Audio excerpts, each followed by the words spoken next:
Et vos inspirations? Bah, toi comme moi, Charles Baudelaire, quoi. On peut, ouais, sans ambiguïté, sans concession, on dira que c'est le principal source d'inspiration, je veux dire.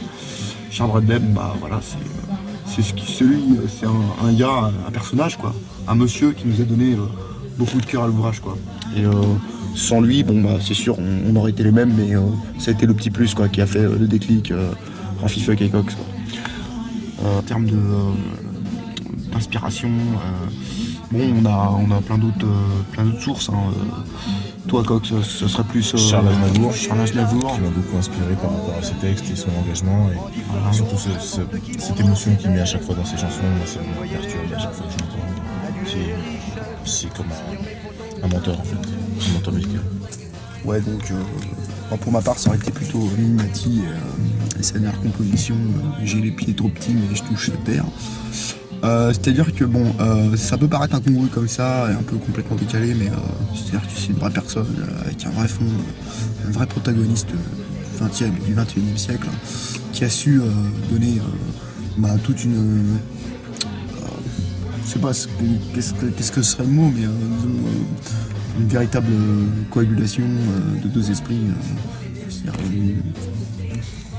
Moi, en ce qui me concerne, la chanson qui m'a vraiment inspiré, c'est Tata Yo-Yo, parce que je trouve que c'est vraiment la chanson qui a marqué une époque et qui a marqué la cassure entre l'ancienne génération et l'ancienne façon de faire de la musique et la nouvelle manière de faire de la musique. C'est-à-dire que quand tu vois la profondeur des mots, qu'est-ce que tu as sur ton grand chapeau, moi c'est un truc qui m'a vraiment bouleversé, et je me suis dit que là pour moi c'est vraiment la nouvelle évolution, et tout ce qu'on a fait maintenant ça découle directement de cette fameuse chanson Tata Yo-Yo, et honnêtement c'est super difficile de faire mieux maintenant. Même maintenant on essaye encore, oui, et on n'y arrive pas, quoi. Ouais, la barre est tellement haute sous toutes ses formes que bon après c'est sûr, la dalle est coulée, les bases sont là, les fondamentaux, et voilà, c'est un peu comme moi,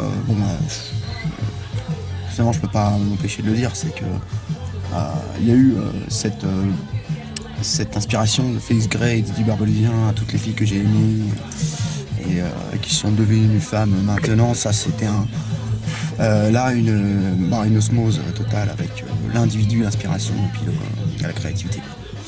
Faut pas oublier aussi toute la génération et toute cette partie de la musique qui a été, je pense, trop sous-estimée, parce que ça a vraiment mis sous silence, ça a vraiment inspiré toute une génération, la période Bernard Minet, qui franchement, avec toutes ses chansons, sort Chevalier du Zodiac, etc.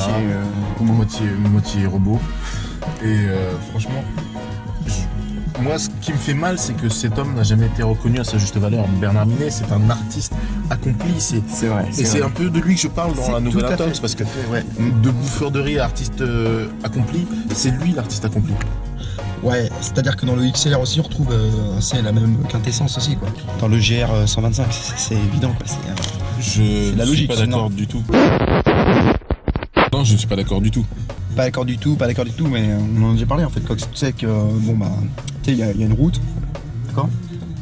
Une route, on la trace, et elle est faite d'embûches, quoi. Ce qui me dérange, moi, dans ton argumentation, c'est que pour toi, c'est comme si la route était droite ou limite sinueuse. Il faut aussi penser à tous les hauts, les bas, et aussi les différentes variations de climat qu'il peut y avoir sur cette route. Une route sinueuse, certes, beurrée d'embûches, bien sûr. Mais the bush is in the tree aussi.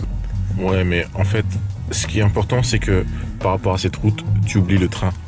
Ah, le train-train quotidien. Je trouve que t'es trop réducteur dans ta façon de voir la manière de se déplacer. Tout dépend des rails construits et des traverses à chevaucher. Le XR, ça a été une grande avancée au moment où il est sorti.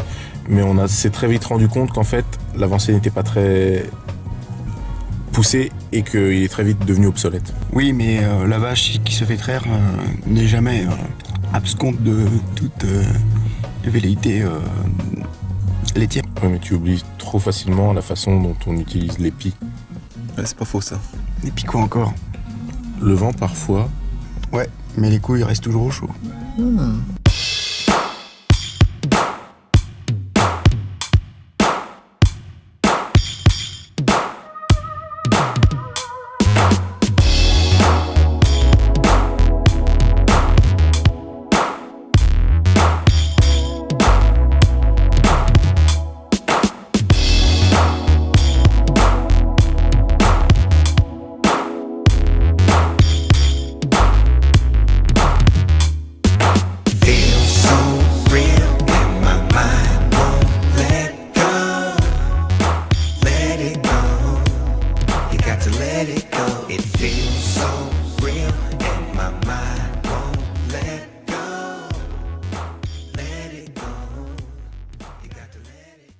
Moi, en ce qui me concerne, ce qui m'a vraiment inspiré, la chanson qui m'a vraiment inspiré, c'est Tata Yo-Yo.